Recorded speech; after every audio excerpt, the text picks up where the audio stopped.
동북아시아에서 우리가 살아남으려면 큰 한방이 있어야 되잖아요. 핵무장을 할 수밖에 없다고 생각해요. 국제사회가 제재를 하지 않겠냐. 잘 생각해보세요. 우리 세계 10위권 안에 드는 경제대국 아니에요. 거기다가 우리나라 뭐 반도체라든지 뭐 리튬이온 배터리라든지 이거 필요한 나라가 많은데 제재 건다 그러면 어디서 가져올 거예요? 이거를? 중국에서 가져올 거예요?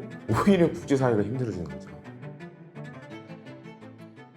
여러 가지 이제 시나리오를 제가 상정해 볼 수 있어요. 뭐 북한이 유사시에 전술핵 무기를 먼저 쓴다. 그걸로 우리를 마비시키고 뭐 이제 재래식 전력으로 공격을 한다. 뭐 이런 시나리오도 있고. 저는 사실 그 시나리오는 좀 불가능하지 않나. 잘 보세요. 러시아가 손꼽히는, 미국과 함께 손꼽히는 핵무기를 가진 강대국입니다. 근데 러우 전쟁을 잘 보시면 러시아가 협박은 하죠. 핵 쓰겠다고. 실제로 못 쓰잖아요. 왜 못 쓸까요? 그걸 생각해 볼 필요가 있어요. 러시아가 핵을 쓰게 되면 물론 우크라이나는 큰 타격을 받겠지만 우크라이나 뒤에 있는 이 나토 형국들 가만히 안 있을 겁니다. 미국에게 요구를 하겠죠. 야, 우리도 핵무기 배치를 하던가 아니면 우리가 핵무기를 만들겠다. 그러면은 이제 그 뒤에 있는 수많은 나라들이 핵무장을 하게 될 거 아니에요. 그럼 다 그게 어딜 노리겠어요? 모스크바를 노리겠어요. 러시아 입장에서는 악몽이죠. 근데 워싱턴은 피해를 안 보지만 동유럽이나 서유럽 국가들이 핵무장을 하거나 미국의 핵무기가 배치되면 여차하면 모스크바는 순식간에 기습적인 핵공격을 당할 수 있거든요.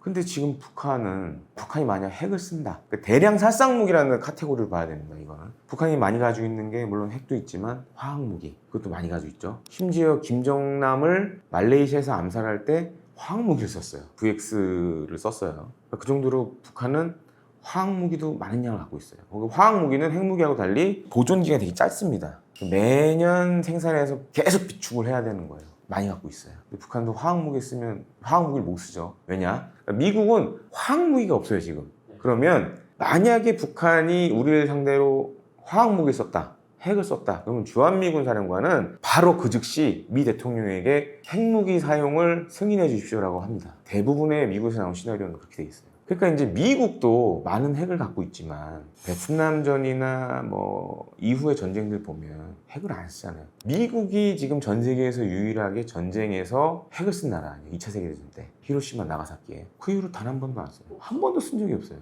왜 그러겠어요? 그러니까 이제 미국도 2차 세계대전 당시에 핵을 썼지만 자기네들도 쓰고 놀랬거든요. 이게 정말 이 정도 위력이 있다고 놀랬거든요. 이제 미국이 핵을 쓴다라는 거는 대량 살상 무기 피해를 입었을 때만 쓸 수밖에 없어요. 근데 북한도 알죠. 만약에 북한이 핵을 쏘게 되면 북한은 지도상에서 없어지는 거예요. 실제로도 그런 계획들도 많이 지금도 있고 실제 군사 작전으로 계획이 많이 있고 또 한 가지로는 뭐 이번 국군의 날도 보였지만 우리가 현무5 보여줬고 B1B 날라왔고 그다음에 이제 우리 군도 전략사령부라는 걸 만들었잖아요. 지금이 우리나라가 어떻게 보면은 한미 간의 해구상과 관련돼서 아주 치밀한 계획들이 지금 다 짜여졌어요. 지금 짜여지고 있고. 과거에는 약간 이제 좀 이렇게 뭉뚱그려진 계획이었다면 지금은 북한의 도발 시나리오에 따라서 언제든지 이 재래식 무기부터 핵까지 쓸 수 있는 다양한 작전 계획들이 지금 세워지고 있어요. 북한이 더 핵을 쓰기 어려워지는 거죠. 만약 진짜 북한이 핵을 쏠 가능성이 있다. 그러면 정말 미국이 핵우산이 날아올 수도 있는 거고. 그렇게 되게 치밀화돼 가고 있습니다. 중요한 관건은 북한이 대량 살상 무기, 핵과 화학 무기를 썼을 경우에는 이건 미국도 빼도 박도 못해요. 이건 그냥 써야 돼요.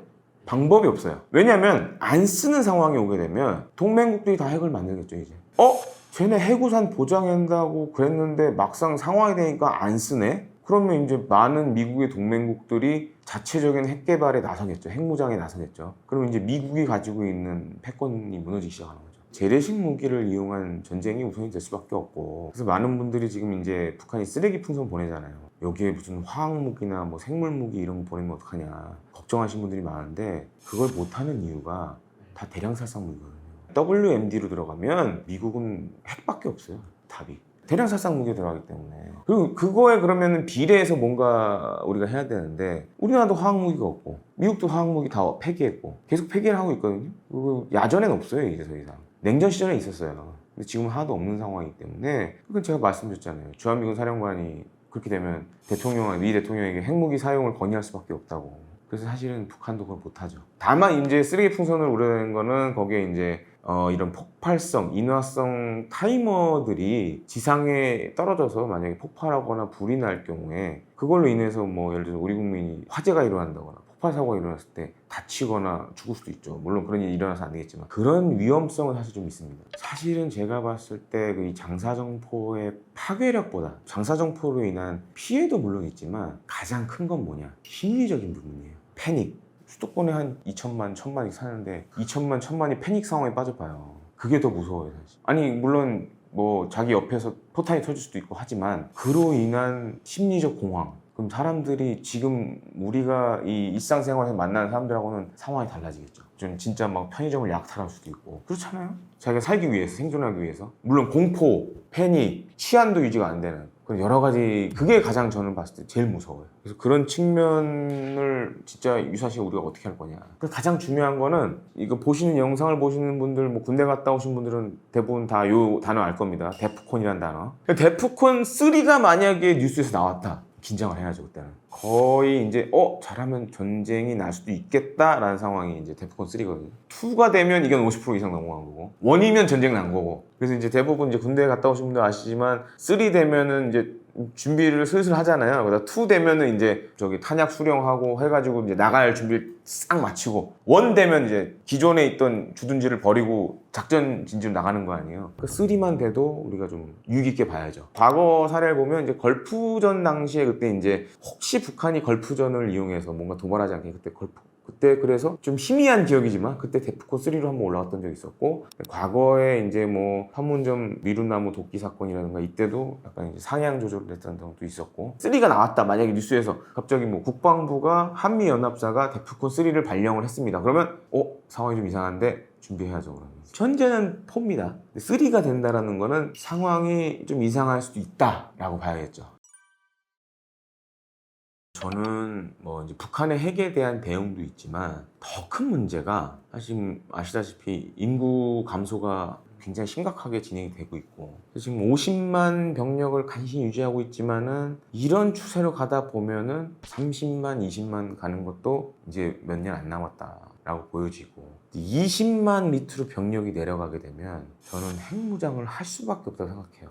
왜냐? 20만 정도로 이제 뭐 우리가 아무리 최첨단 재래식 전력을 갖고 있다고 하지만 아픈 역사들이 많죠. 주변국의 그런 외침이라든가. 동북아시아에서 우리가 이제 살아남으려면 물론 이제 경제적인 것도 중요하지만 주변의 강대국들에게 이 침략을 안 당하려면 뭔가 큰 한방이 있어야 되잖아요. 그게 바로 저희가 봤을 때는 핵무기밖에 없어요. 그런 측면에서는 사실 핵무장의 필요성이 있죠. 지금도 사실 이제 북한의 핵에 대비해서 독자 핵무장을 해야 된다고 저는 생각을 하는데, 미국이 관건이죠, 그거는. 미국이 관건이고, 만약에 미국이 이제 뭐 정책이 변화가 돼서 북한도 핵을 갖고 있으니 너희도 핵으로 그럼 맞서라. 그렇게 되면 해야 되는 거고, 또 한 가지로는 이제 사실 이제 많은 분들이 우려하는 게 그거예요. 우리가 독자 핵무장을 하면 국제사회가 제재를 하지 않겠냐. 근데 잘 생각해 보세요. 동북아에서 우리나라처럼 이렇게 민주화된 나라도 없고, 우리 세계 10위권 안에 드는 경제대국 아니에요. 아니 우리 국민들이 정말 국민 투표를 통해서 아주 민주적인 방법으로 핵무장을 하겠다. 뭐 투표를 통해서 만약에 거기에 한 50% 이상이 다 찬성을 했다. 그럼 과연 국제사회가 하지 말라고 할 수 있을까요? 그거는 제가 봤을 때, 그리고 우리는 충분한 조건이 돼요. 지금 자위권 차원에서 북한이 핵을 갖고 있기 때문에 자위권 차원에서 핵을 가질 수 있는 그런 조건은 다 해당이 돼요. 그러니까 이제 어떻게 보면 이제 우리 국민의 결심이 달려 있는 거죠. 지금의 미국의 해구산을 그냥 우리가 이걸로 버티겠다. 그걸로 가는 거고. 만약에 정말 위험하다, 불안하다. 그러면 독자핵 개발하는 거고. 다만 이제 우리가 민주적 방법으로 제가 봤을 때는 국민 투표를 해야 된다고 보는데, 그런 방식으로 하게 된다 그러면은 과연 국제사회가 하지 말라고 할 수 있을까요? 더야 더해서 제재 얘기를 하시는 분들이 많은데, 사실 뭐 인도 파키스탄도 핵 개발했잖아요. 다 제재를 좀 받긴 했어요. 근데 다 물제재, 약발 없는 제재. 물론 이제 국제사회가 인정을 안 하지만 대부분이 다 인도 파키스탄 핵에 대해서 그냥 뭐 쟤네 있네 이런 식이 돼버렸거든요. 근데 우리나라처럼 뭐 세계 10위 안에 드는 경제대국이고, 우리나라가 만약에 세계 경제에 미친 영향이 크기 때문에 제재를 때렸을 경우에는 오히려 국제사회가 힘들어지는 거죠. 거기다가 우리나라 뭐 반도체라든지 뭐 리튬이온 배터리라든지 이거 필요한 나라가 많은데, 근데 이런 나라들이 만약에 제재 건다 그러면 어디서 가져올 거예요, 이거를? 중국에서 가져올 거예요? 중국도 지금 미중 관계 안 좋은데. 그러니까 이게 제가 생각하는 우리나라의 핵무장은 절차 자체가 국제적이고 민주적인 방법이 돼야 된다. 그리고 일종의 선언 같은 것도 있어야 된다. 예를 들어서 북한이 핵으로 우리를 위협했을 경우에만 쓰겠다. 핵으로 공격했을 때만 쓰겠다. 그런 국제적인 선언하고, 그리고 또 한 가지로는 제3세계에 우리가 이런 핵 무기 기술을 이전하지 않겠다. 그리고 이제 제한된 수량만 갖겠다. 이걸 또 국제사회의 감시를 받겠다. 뭐 이런 식으로 한다 그러면 국제사회가 거부할 이유가 없죠. 민주적이고 국제적인 방식으로 한다 그러면 크게 제가 봤을 때는 그렇게 무리수가 되지는 않을 것 같아요. 그렇다고 제재를 할 가능성도 상대적으로 낮고, 그런 측면에서는 우리가 어떻게 하느냐에 따라 이제 방식의 문제지 뭐 못하는 건 아니다라고 저는 봅니다. 근데 다만 그건 있어요. 그럼 핵을 만들었어요. 그럼 뭔가 실험을 해야 되잖아요. 핵 실험을. 크고 작든 간에.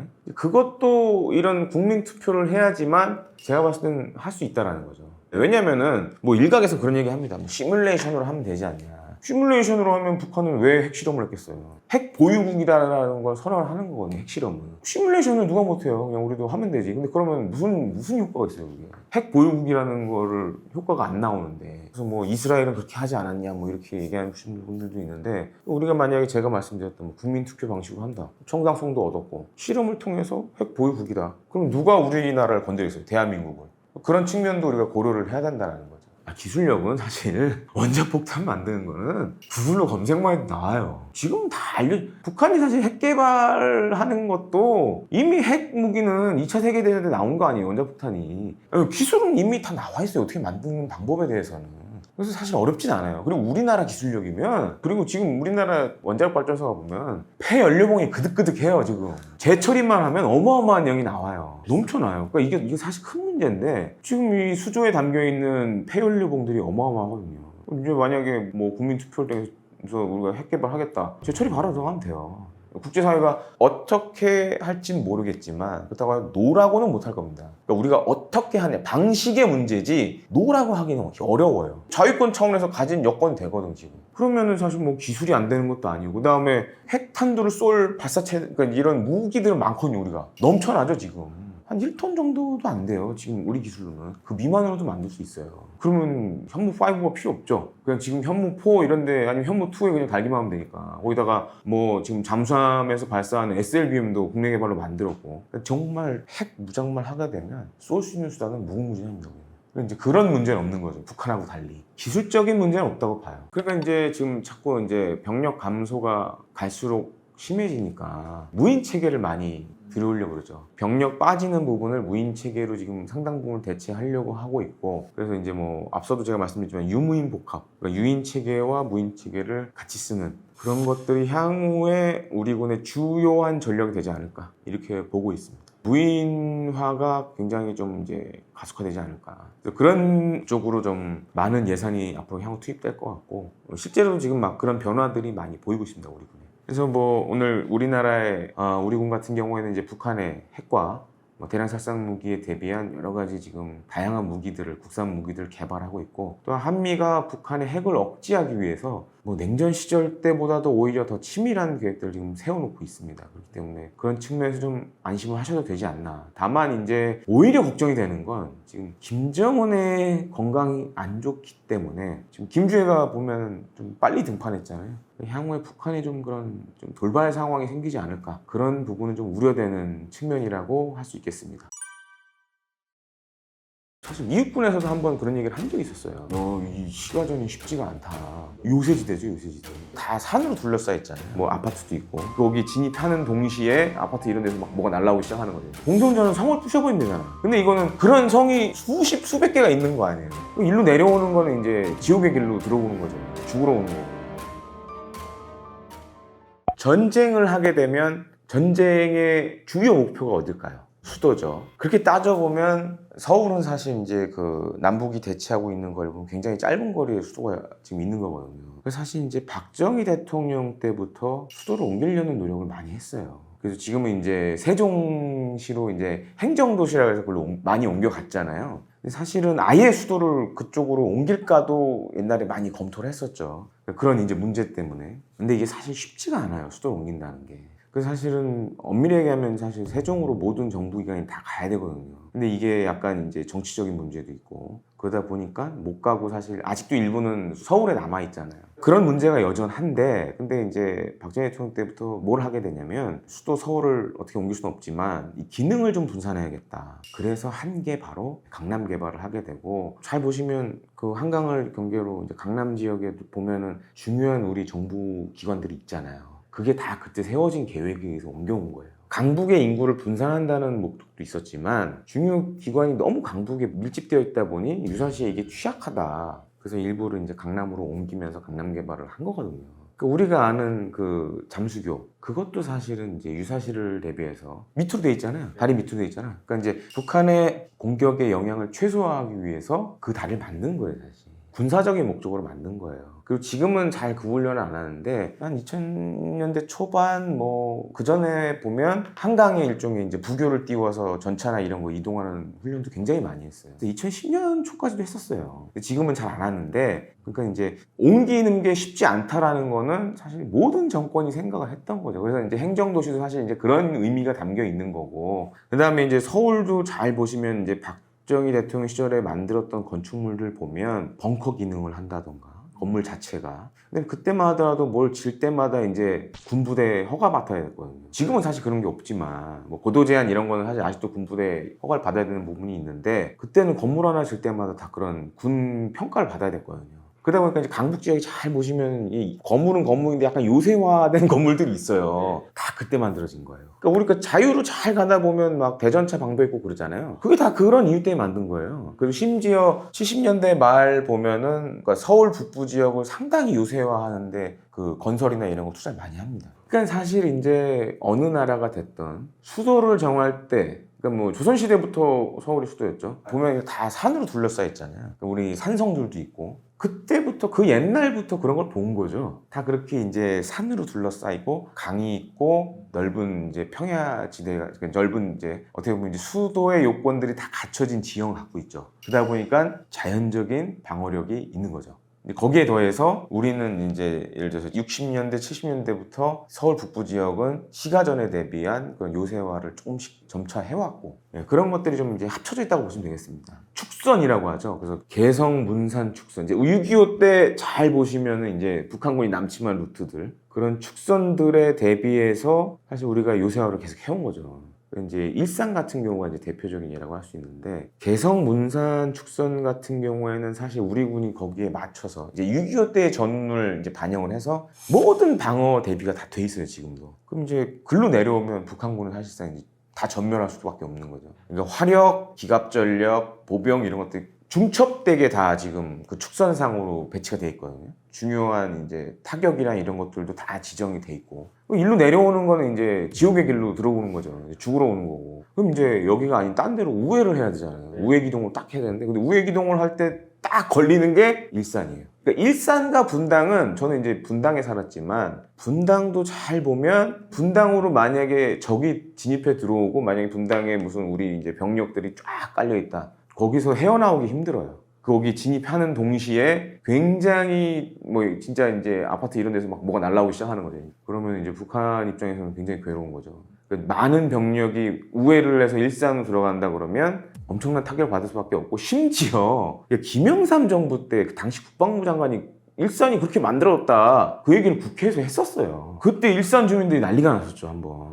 그 정도로 일산은 사실 이제 그런 계획된 약간 방어 진지처럼 이제 구성을 했고, 그다음에 이제 그 외에 뭐 이제 경기 북부에 보면 신도시 있잖아요. 그거는 사실 별개로 만들어진 거고 서울의 인구를 분산하기 위해서 만들었는데 이것도 사실 이제 북한 입장에서 봤을 때는 상당히 머리 아픈 거죠. 그리고 이제 우리 군도 최근엔 보면 시가전 훈련을 많이 합니다. 경기 북부 쪽에 이제 이런 부대들 보면 실제로 시가전 훈련장도 갖고 있고 말지 장비 이용해서 시가전 훈련도 많이 하고 모의 이제 전투 같은 걸 많이 하잖아요. 시가전을 상정으로 한 훈련들을 많이 해요. 반면에 이제 북한은 이제 아시다시피 뭐 먹고 사는 것조차 힘든 나라이기 때문에 물론 이제 특수부대 애들이 막 그런 걸 하긴 하지만 우리는 이제 일반 병력들도 사실 시가전 훈련을 지금 점점 늘리고 있고 특수부대는 말할 것도 없고 그러다 보니까 그리고 이제 그게 제일 중요해요. 전장 환경이라는 측면에서 봤을 때 대부분 우리 입대하는 장병들은 다 도시 생활을 했던 사람들이죠. 반면 농촌이 많은 북한 생활을 많이 했던 북한군에 비해서 우리 병력들은 도시 생활에 익숙하다고요. 아주 극단적으로 얘기하자면 시가전에 더 유리한 거죠. 좀 환경적인 전장 환경적인 측면에서 봤을 때 오히려 더 우리가 유리하다라고 좀 말씀드리고 싶습니다. 일단은 지금 북한이 뭐 유사시에 이제 뭐 수도권을 불바다로 만들겠다 하지만 우리 서울시내 잘 보시면 뭐 아파트도 있고 지금 제가 이제 촬영하는 스튜디오 같은 경우에도 아주 큰 건물이잖아요. 이런 건물들이 어떻게 보면 이제 방어벽 역할을 해줍니다. 포탄이 떨어질 때. 물론 지면에 떨어지는 것도 있지만 이런 건물에 부딪히는 것도 더 많아요. 이런 건물을 이제 아예 완파를 시키려면 말처럼 쉽지가 않아요. 포탄으로는 좀 쉽지가 않아요, 그게. 그러니까 사실 이제 얼마 전에 이제 헤즈볼라 수장 이스라엘이 제거할 때 보면 이스라엘 공군이 가진 이제 F-15I라는 전투기가 있습니다. 우리 공군의 F-15K랑 좀 비슷한 전투기인데 얘가 한 1톤짜리 폭탄을 6발을 달고 이게 한 8대가 그러니까 8톤 플러스 일반 폭탄도 달았어요. 그래서 제가 봤을 때는 50몇 발 정도를 이제 막 이런 정말 큰 하여튼 이 건물 밀집 지역에 쏟아 부었어요. 그래서 사실 건물이 완파가 돼버렸거든요. 헤즈볼라 수장을 죽일 때 이스라엘은 좀 미국하고는 달라요. 그러니까 이제 건물을 어디 층에 있는 애만 딱 죽이는 게 아니라 그냥 건물 자체를 무너뜨려 버려요. 그러니까 건물을 완전히 잡아뜨려서 그 안에 있는 사람들이 살 수 없게 만들어요. 그 정도로 써야 돼요. 완전히 무너뜨리려면. 그러니까 이제 이스라엘은 골 때리는 게 벙커 버스터를 그냥 건물에 뚝 떨어뜨린 게 아니라 건물 기둥 있죠? 기둥으로 때려요, 그거를. 그럼 기둥이 부서지면서 건물이 무너지잖아요. 그렇게 한 거예요. 그러니까 아예 생존을 할 수 없게 만드는 거예요. 그 정도로 이 건물 하나 푸신하기 쉽지가 않아요. 특히 이제 북한이 갖고 있는 장사정포, 뭐 240mm 방사포라든지 아니면 170mm 자주포로 건물 완파시키는 거는 불가능에 가까워요. 피해는 줄 수 있지만 아예 부셔버린다는 힘들어요. 지하로 근데 이제 내려가면 사실 생존성이 높아지죠. 그런 문제도 있고 그러다 보니까는 러우 전쟁 잘 보시면 지금 러시아 같은 경우에는 뭐 1톤, 2톤 되는 이런 폭탄에 유독 키트를 달아서 전투기에서 막 떨 거예요. 건물을 부셔버려요 그냥. 그 정도 돼야 돼요. 그런 걸 여러 발을 써야 돼요. 그러니까 쉽지가 않다는 거죠. 요새지대죠, 요새지대. 그러니까 지금 러우 전쟁도 잘 보시면 러시아나 우크라이나나 이제 머리 아파하는 게 건물 하나를 두고 막 싸웁니다 서로. 근데 이제 러시아는 이제 안 되니까 러시아는 이제 어떻게 보면 이제 전투기나 이제 전폭기 이런 게 많다 보니까 그런 1톤, 2톤 되는 폭탄들을 막 맞춰요 건물에다가. 그래서 건물을 부셔버려요. 그런 방식으로 갈 수밖에 없어요. 계속 이제 옮겨가면서 싸울 수밖에 없기 때문에 북한은 또 그런 걸 해본 적도 없고 그러니까 이제 굉장히 만약에 물론 그런 상황이 생기면 안 되겠지만 유사시에 뭐 수도권에서 진짜 그런 시가전이 벌어진다. 괴롭죠. 전선이 정체되면서 괴로워지는 거죠. 그러니까 모든 건물을 방어 시설로 쓸 수 있기 때문에 공격 입장에서는 굉장히 당황스럽죠 이게. 그러니까 우리가 이케아는 2차 세계대전 때 유명했던 스탈린그라드 전투 마찬가지였어요. 건물과 건물을 오고 가면서 막 계속 싸웠거든요. 그게 이제 지치죠. 공격하는 입장에서는. 방어하는 측에서는 적은 병력으로도 계속 도망다니면서 싸울 수 있고 반면에 이제 공격하는 측면에서는 많은 병력을 투입해서 그냥 쥐잡듯이 해야 되니까 그게 어려운 거죠.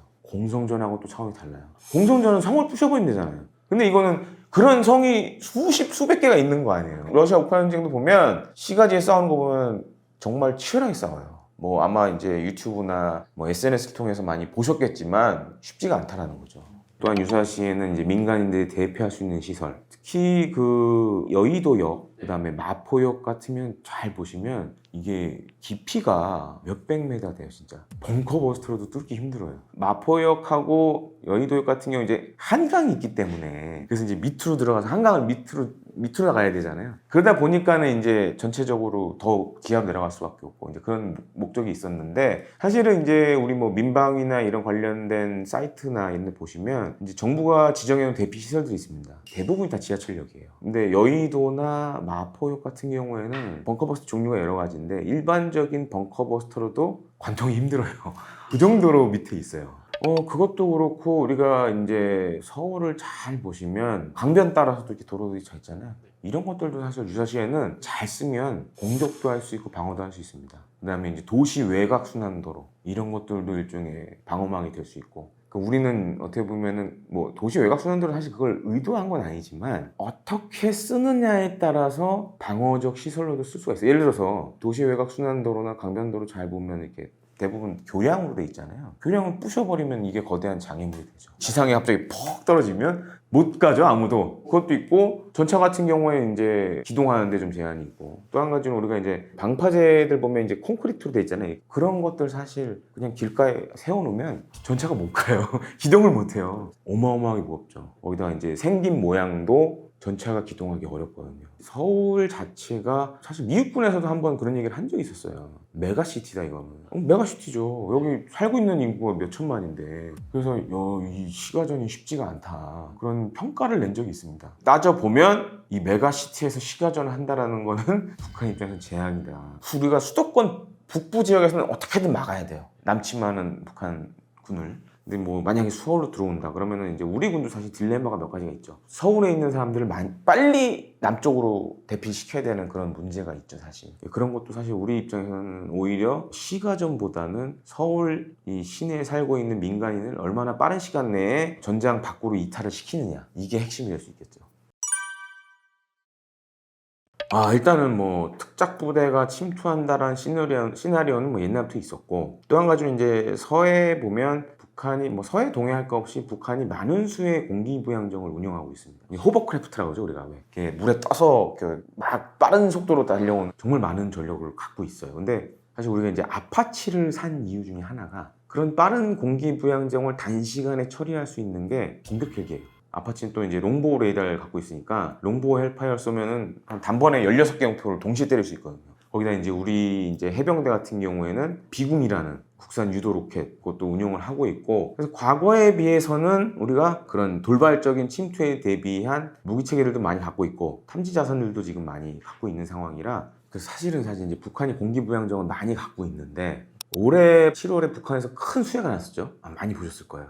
북한이 공기부양정이 많은데 수해 때 공기부양정을 이용하면 되거든요. 그게 미스테리예요. 그 많은 공기부양정을 갖고 있는 나라가 수해 피해가 났는데 단 한 대도 지금 운용하는 게 보여준 적이 없어요. 아니 실제로도 위성이나 이런 거 보면 기지에 가득가득 있어요. 근데 수해 때 단 한 대도 안 나타났어요. 그러니까 이제 북한군에 어떻게 보면 사정이 있는 거죠. 가동률이 그만큼 안 나오는 거죠. 그래서 사실 이번 수해에 사실 저는 제가 봤을 때 최대 미스테리거든요. 그 많은 공기부양정을 갖고 있는데 그야말로 가동률이 가장 낮은 헬기를 이용해서 수재민들을 막 날렸거든요. 기름은 그게 더 많이 먹는데 야 쟤네 공기부양정 운영을 못하나 보다. 실제 가동할 수 있는 뭐 연료라든가 이런 게 거의 없는 상황이구나 라고 좀 추정이 되죠. 지금 아예 어떻게 보면 이제 전력상으로 거의 못 쓰는 상황이 된 거 아니냐, 너무 노후화되고 가동할 기름도 없고 이런 상황이 아니냐, 좀 이렇게 좀 추정을 하고 있습니다. 사실 우리가 6.25 전쟁이 끝나고 지금까지도 북한의 남침에 계속 대비하고 있잖아요. 그래서 그런 남침에 대비하기 위해서 뭐 정찰 자산, 정보력, 전자적인 정보 수집 능력 이런 걸 계속 확대해 왔고, 아시다시피 우리는 이제 정찰 위성도 갖고 있는 나라고, 그다음에 이제 북한의 남침 징후에 대해서 선제적으로 알 수가 있죠. 그리고 이제 사실은 6.25 전쟁도 우리가 남침한다는 거를 미리 알았었어요, 대부분 다 그런 징후들을 포착을 했고, 근데 정보를 획득하는 거하고 이 정보를 판단해서 뭔가 결과를 내리는 건 다른 얘기입니다. 그런 정보 판단의 결과를 잘못한 거였죠. 우리가 오판을 한 거죠. 만약 그런 오판만 없다라고 한다면 사실 우리가 북한의 전쟁 징후라든가 이런 것들은 사전에 얼마든지 탐지 가능하고, 또한 이제 뭐 휴민트와 관련된 것도 우리가 좀 상대적으로 앞서 있고, 그런 측면에서는 제 경험상으로도 사실 우리가 북한의 웬만한 군의 동향 웬만한 건 다 알고 있기 때문에 과거와 같이 그런 오판만 하지 않는다면 대응하는데 큰 문제가 없지 않나 이렇게 보여집니다. 제 경험으로 봤을 때는 며칠 전에 이미 다 알아요. 동향을 다 알아요. 뭐 자세하게 말씀드릴 수 없지만 각종 자산을 이용해서, 옛날에 좀 이제 북한이 미사일 많이 쏘고 그럴 때는 주말에도 쏠 수 있잖아요. 토요일, 일요일에. 그러면 이제 군 관계자가 이렇게 쓱 얘기를 해줍니다. 기자님 오늘은 집에서 쉬셔도 될 것 같은데요. 그럼 미사일 안 쏘는 거죠. 그 정도로는 알아요.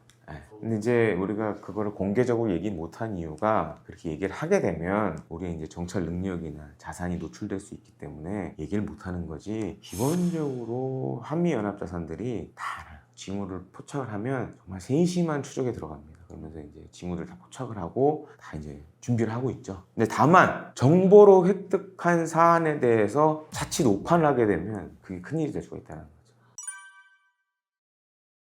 그 정도의 EMP탄을 만약에 장착을 해서 평양 시내 상공에서 빵 하고 터뜨린다. EMP를. 평양이 이제 쑥대밭이 되겠죠. 김정은이 만약에 핵단추를 눌러도 작동이 안 될 수도 있는 거죠. 김정은이나 김여정이 가 날면은 좀 발작을 일으키는 게 북한 영공까지 거의 들어갔다가 나왔거든요. 근데 문제는 북한이 그걸 몰랐어요. 왔다 간 뒤에 알았어요. 그래서 난리가 났었죠.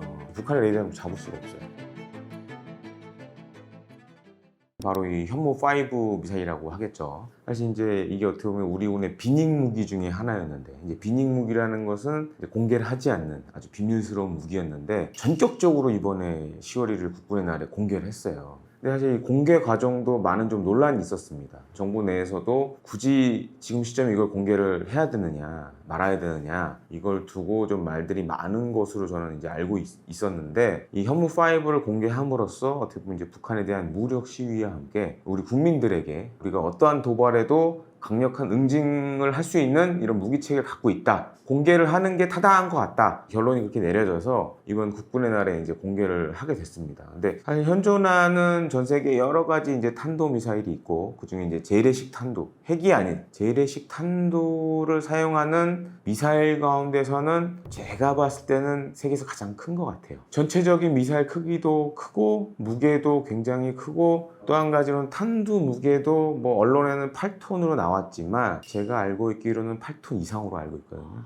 미사일 무게는 사실 이제 공개가 과거에 한번 된 적이 있습니다. 36톤 정도로 알려져 있는데 36톤짜리 미사일이 뭐가 있나, 뭐 전 세계 어떤 미사일이 있나 한번 찾아봤어요. 봤더니 그 미국을 대표하는 대륙간 탄도미사일이 있습니다. 미니트맨 3라고. 그게 한 36톤 돼요. 그래서 무게에서 있어서는 현재 미국이 갖고 있는 대륙간 탄도미사일, 즉 ICBM인 미니트맨 3와 크게 차이가 없어요. 그러니까 왜 이렇게 그럼 우리는 무지막지한 크기의 탄두를 가진 재래식 탄도미사일을 만들었을까? 언론을 통해서도 접하셨겠지만 유사시에 대량 응징 보복을 하기 위한 무기로 현무5를 개발했습니다. 그래서 평양에 한 20여 발 혹은 30여 발을 쏘면 과거 2차 세계대전 당시 원폭이 두 군데 투하가 됐었죠. 일본의 히로시마하고 나가사키에 투하가 됐었는데 그 정도의 위력을 낼 수 있다. 이렇게 이제 군 관계자들이 얘기를 많이 합니다. 그래서 이제 일각에서는 여기에 이제 벙커 버스터 기능이 있는 게 아니냐라고 이제 추측을 많이 하시는데,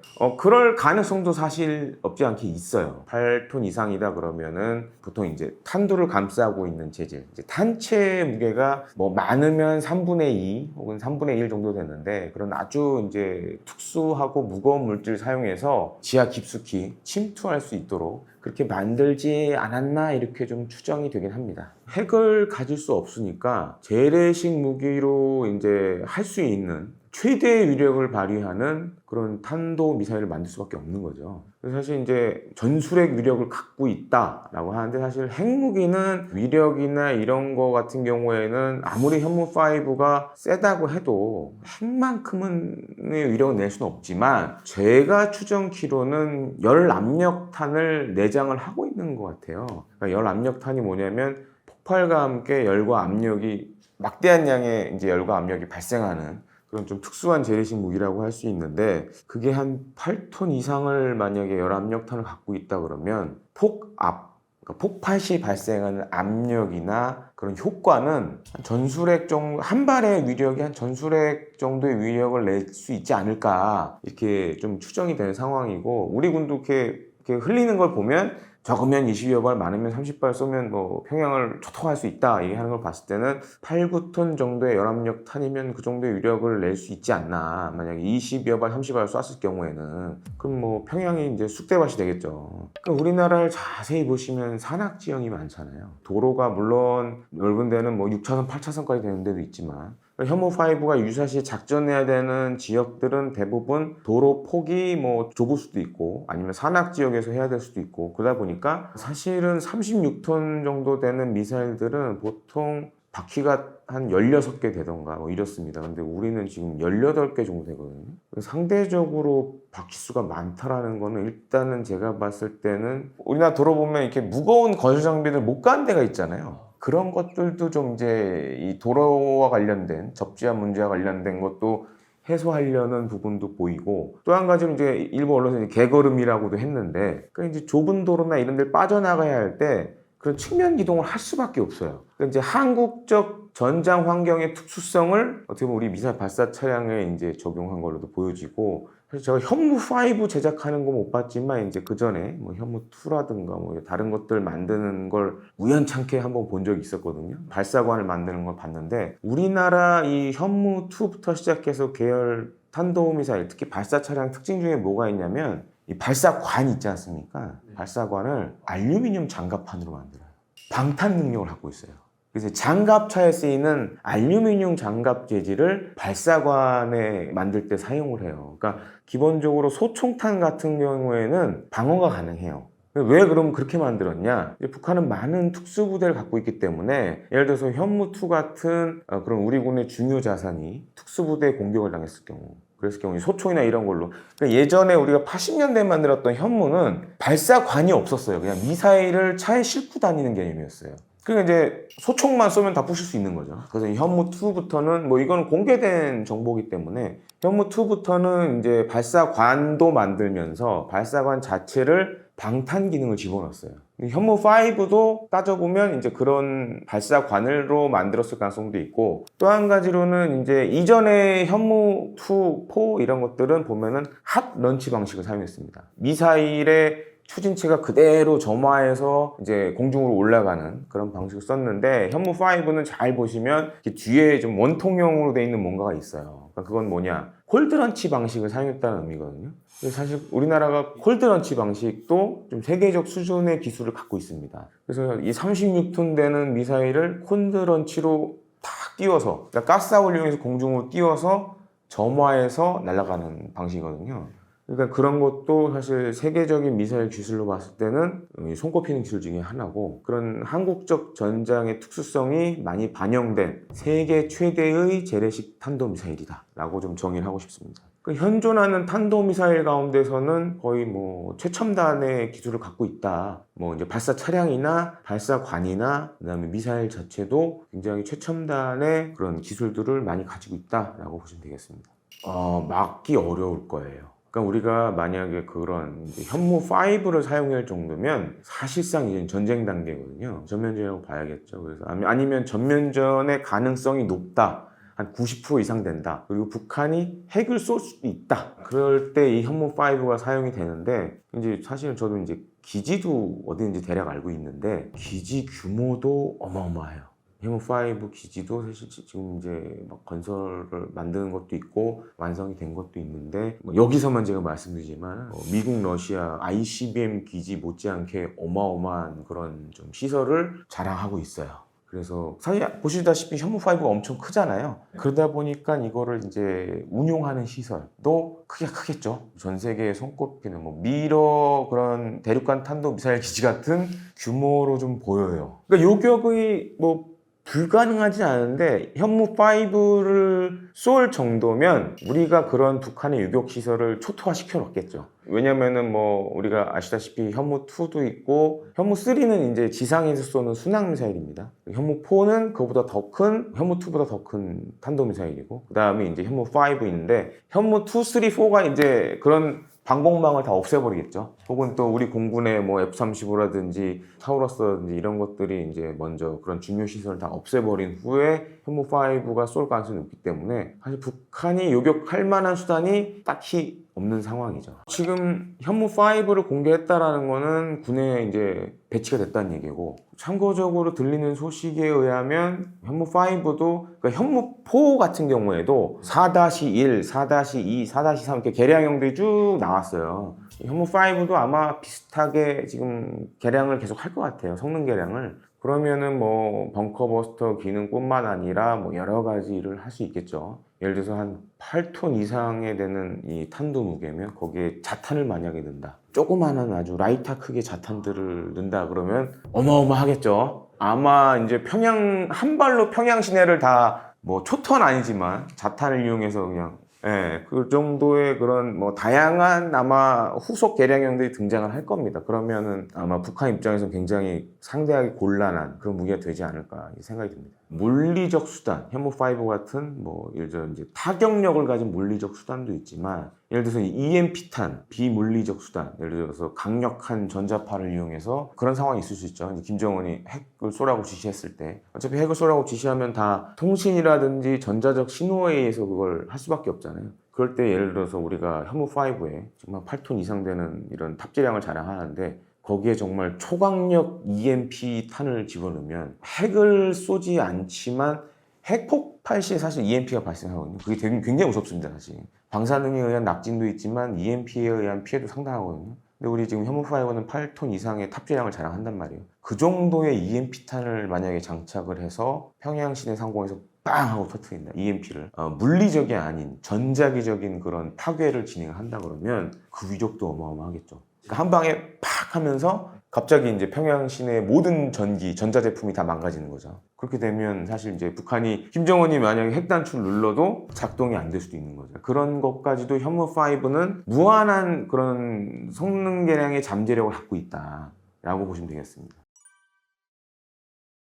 크게 우리 군은 이제 세 가지 테마를 많이 얘기합니다. 첫 번째가 킬체인. 이제 북한의 핵과 미사일에 대비한 이제 우리의 세 가지 방안. 첫 번째가 이제 킬체인. 북한의 핵과 미사일을 의도를 차단하는 그런 개념이 있고, 두 번째로는 이제 KAMD. 한국형 미사일 방어 체계. 그다음에 세 번째가 이제 KMPR. 한국형 대량 응징 보복. 이 세 가지 테마로 주로 많이 해요. 근데 이번에 이제 국군의 날에 보시면은 뭐 이제 공중에는 뭐 F-35 스텔스 전투기라든가, 이게 이제 킬체인과 연관된 그런 이제 공중 전력들. 그다음에 두 번째로는 한국형 미사일 방어 체계. UAE에 수출도 했고, 최근에 이라크 수출도 했고, 사우디도 한 천궁 2, 탄도탄 요격이 가능한 천궁 2, 그 다음에 이제 향후 전력화 예정인 장거리 공대지 미사일 체계 SM, 이런 것들도 국군의 날에 이제 공개를 했고, 그다음에 혐오5는 사실 이제 대량 응징 보복과 관련된 이제 핵심 무기 체계로 보시면 되겠습니다. 그리고 킬체인과 관련돼서는 뭐 혐오4라든지 이런 것들도 이제 공개를 했고, 그다음에 타우러스라든가, 그다음에 우리 해군 같은 경우에는 잠수함에서 발사하는 순항 미사일들이 있습니다. 그게 이제 해성 3, 그다음에 배에서 쏘는 거는 해성 2, 그런 순항 미사일들도 이번에 다 공개를 했고, 그러니까 북한하고 이렇게 비교를 해보면, 미사일 전력을 비교해보면, 물론 북한도 SLBM 쐈다고 막 하지만 아직 전력화는 못한 것 같아요. 그러니까 잠수함의 문제도 있고 미사일의 문제도 있어 보이는데 아직 전력화는 못한 것 같고, 특히 이제 공중에서 쏘는 장거리 공대지 미사일은 사실상 이제 전무한 상황이고, 근데 반면에 우리나라는 뭐 타우러스도 있고 슬레미알도 있고, 현재 또 KF-10에 달려고 하는 국산 장거리 공대지 미사일도 있고, 그다음에 향후에는 이제 뭐 극초음속 순항 미사일도 달려고 그러고, KF-21에. 우리는 어떻게 보면 이제 입체적인 전력, 육해공이 다양하게 쏠 수 있는 뭐 탄도미사일, 순항미사일 이런 것들을 사실 이제 국군의 날에 많이 보여줬고, 또 한 가지로 이제 좀 주의 깊게 봐야 될 게 이제 드론 전력들, 무인기 드론 전력들은 사실 이제 북한보다는 좀 양적으로나 질적으로나 우리가 앞서 있죠. 그리고 최근에 보시면 아시겠지만 이제 폴란드에서 일종의 이제 절충 교육 형태로 폴란드산 이제 자폭 드론도 들어올 예정이고, 그렇게 되면 아마 이 자폭 드론에 있어서도 우리가 상당히 이제 우위를 점할 수 있는 상황이고, 그런 측면들에서 봤을 때는 이제 재래식 전력으로는 사실 이제 북한하고는 비교는 안 되죠. 오히려 이제 주변국하고 비교를 해야 되는 상황이 왔고, 우리는 김정은이나 김여정이 이 비원비가 날면은 좀 발작을 일으키는 게, 2017년에 실제로 한번 비원비가 북한을 한번 엄청나게 겁에 질리게 한 적이 있었죠. 2017년에 갑자기 이제 괌에서 출격한 비원비 일단 2대 정도로 알고 있는데, 2대가 괌에서 떠서 동해상으로 해가지고 북한 영공까지 거의 들어갔다가 나왔거든요. 근데 문제는 북한이 그걸 몰랐어요. 왔다 간 뒤에 알았어요. 그래서 난리가 났었죠. 왜냐하면 비원비가 미국이 갖고 있는 폭격기가 세 종류가 있습니다. 우리가 잘 아는 이제 스텔스 폭격기 B2가 있고, 그 다음에 비원비, 그 다음에 BOCB가 있는데, 비원비는 엄밀히 얘기하면 전략 폭격기는 아니에요.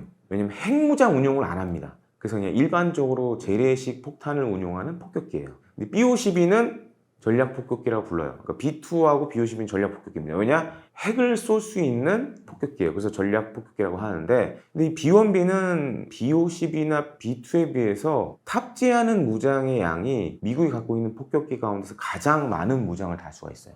거기다가 이제 장거리 순항 미사일 이런 것도 운용이 가능하고, 그러니까 북한 입장에서는 무섭죠. 그리고 탐지가 어려워요. B1B는 세미 스텔스 폭격기예요. 그러니까 반 스텔스 폭격기예요. 그래서 실제로 이렇게 레이더 반사 면적을 보면 우리 공군이 운용하는 F-15K, KF-16보다도 작아요. 그러니까 폭격기인데 레이더 상에는 전투기보다도 작게 나와요. 그러니까 북한이 갖고 있는 레이더, 이제 북한 대부분 레이더들이 오래됐기 때문에 성능이 안 좋아요. 그러다 보니까 이제 못 잡을 수도 있는 거죠. 그때도 그래서 레이더가 못 잡았어요. 그때 B1B 폭격기가 북한 그 강원도 쪽까지 치고 올라와서 함흥 그쪽까지 이제 함경도까지 갔었거든요. 그러다 꺾어서 내려왔는데 그때 평양이 발칵 뒤집어졌죠. 그 정도로. 왜냐면은 이제 일단 탑재되는 폭탄의 양도 많고 거기서 운용할 수 있는 제즘이나 제즘 ER 같은 스텔스 성능을 가진 장거리 순항미사일을 쓰거든요. 그러면은 동해상에서 북쪽에서 올라가서 제즘이나 제즘 ER로 평양을 때릴 수가 있거든요. 북한 입장에서는 지옥이죠. 왜냐하면은 제즘이나 제즘 ER은 스텔스 형상을 한 순항미사일입니다. 그래서 북한의 레이더를 잡을 수가 없어요. 북한에게 있어서는 탐지가 불가능한 폭격기, 그다음에 거기서 사용하는 무장도 먼 거리에서 이제 쏠 수 있기 때문에 제즘 ER 같은 경우에 한 사거리가 1000km 됩니다. 그러니까 굳이 북한까지 안 올라가도 돼요. 그래서 이제 그런 측면에 봤을 때는 무섭죠. 그러니까 예를 들어서 B1B는 좀 제즘 ER을 특별하게 운용할 수가 있는 게 뭐냐면 안에서 갑자기 이제 좌표를 바꿀 수가 있어요. 그리고 제즘이나 제즘 ER은 최근에 나온 것들은 이제 데이터 링크를 이용해가지고 최초 지정된 목표물이 아니라 갑자기 돌발적으로 목표물 생기면 글로 방향을 틀어서 날아갑니다. 지령을 내려요. 중간에 이제 야 일로 날아가. A라는 목표물로 지정을 해놨는데 A는 필요 없으니까 B로 날아가. 컴퓨터로 조작하면 할 수가 있어요. 그러니까 무섭죠. 갑자기 돌발적으로 중요한 표적이 생겼다. 그러면 그랬을 때는 되게 유리한 거죠. 비행을 하다가 갑자기 A가 아닌 B로 날아가 이러면 이제 B가 딱 맞으니까. 저도 실제로 이제 취재를 나가서 우리 군이 도입한 아파치 가디언 헬기들도 봤고, 그 다음에 이제 제가 또 이제 대만 군이 하는 항광 연습 훈련도 참가해서, 그러니까 사실 이제 동북아시아에서 그 아파치 가디언 AH-64E 버전을 제일 먼저 산 나라가 대만입니다. 그 다음에 우리나라 샀고, 그래서 저는 한국도 보고 대만도 보고 다 봤는데, 아파치 가디언이 기존 아파치하고 좀 다른 점이 뭐냐면 소음을 많이 줄였어요. 그래서 이 프로펠러를 돌아가잖아요, 위에. 메인 로터 요거를 좀 특수한 기술을 이용해서 이 로터가 돌아가는 소리를 많이 감소시켰어요. 그래서 깜짝 놀란 게 가까이 와야 알아요. 그러니까 이제 우리나라는 또 산이 많잖아요. 계곡을 타고 이렇게 이제 실제 훈련장에 가서 보면 이제 계곡을 타고 이제 막 낮게 지형을 추적하면서 막 비행을 합니다. 그리고 이제 훈련장 딱 들어오는데 훈련장 들어오기 전까지 몰라요. 정말 가까이 와야 소리가 들려요.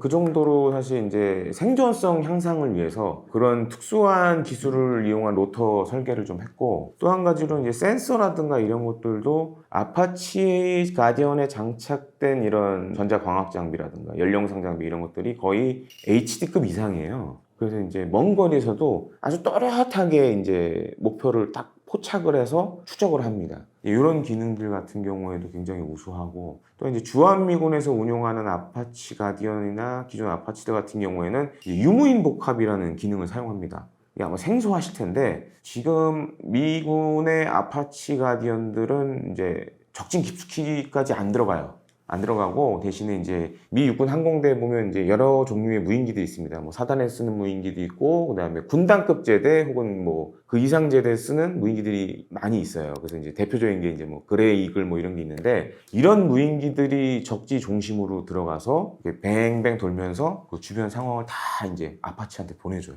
그럼 아파치가 거기서 딱 보면서 먼 거리에서 헬파이어로 이제 먼저 중요 목표를 때리고 그 다음에 이제 들어가는 거죠. 공격 헬기의 생존성이 이 유무인 복합을 사용하게 되면 미리 전장 정보를 다 보기 때문에 굉장히 높아질 수밖에 없어요. 그러니까 미리 보고 들어가면서 때리는 거예요. 위협 요소들을 다 보고 이걸 다 제거한 상황에서 들어가니까 기존의, 그러니까 다른 공격 헬기들과는 다른 차별화된 성능을 갖고 있죠. 그런 측면에서 봤을 때는 그래서 우리 군도 지금 그래서 이제 추가로 도입을 하려고 하고, 또 한 가지로는 기존에 이제 36대는 사실 어떻게 보면은 우리 항공작전, 육군에 있는 항공작전 사령부용으로 도입을 했어요. 그래서 항작사가 주동적인 육군 항공작전을 해야 된다, 그래서 들어온 거고, 지금 새로 들어오려는 또 36대는 지상작전 사령부용으로 이렇게 들어온 걸로 알고 있거든요. 그러니까 우리 군에 이제 보면은 지상작전의 최고 지휘 본부는 지상작전 사령부입니다. 그래서 이 지상작전 사령부가 유사시 이제 북한군과 지상작전을 벌일 때 이 아파치들을 동원해서 작전을 펼치려는 그런 개념으로 추가 도입을 지금 서두르고 있죠. 그러니까 지금 이게 사실 러시아 우크라이나 전쟁에서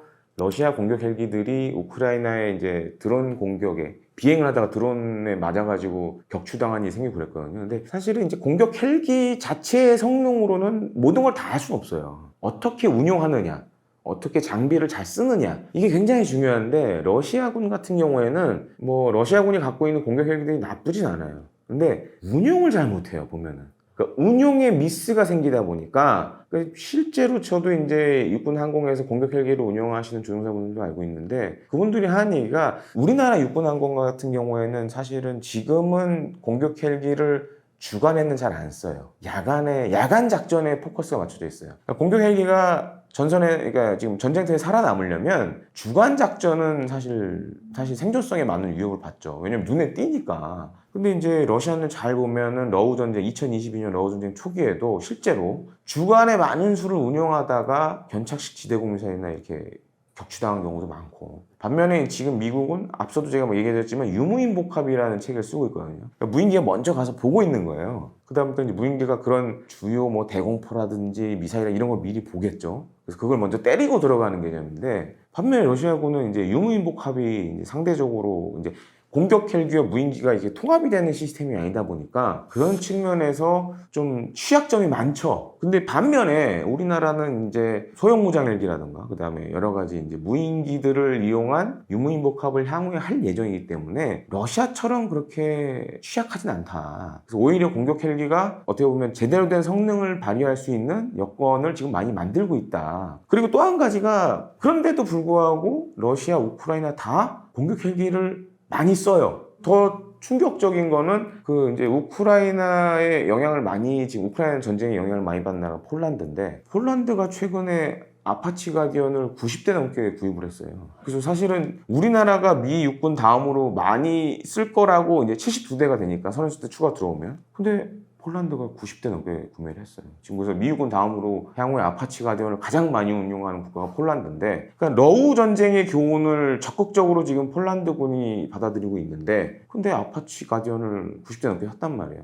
얘네도 바보는 아닐 거 아니에요, 군인들이. 왜 그렇게 많이 샀을까를 생각해 보면 전장에서 아직도 공격 헬기는 중요한 무기 체계다. 그리고 또 한 가지는, 그리고 이걸 어떻게 작전에서 잘 운용하느냐가 포커스지, 단순히 뭐 드론에 격추당했다 그래서 이게 가치가 없는 건 아니다 라고 좀 말씀을 드리고 싶어요.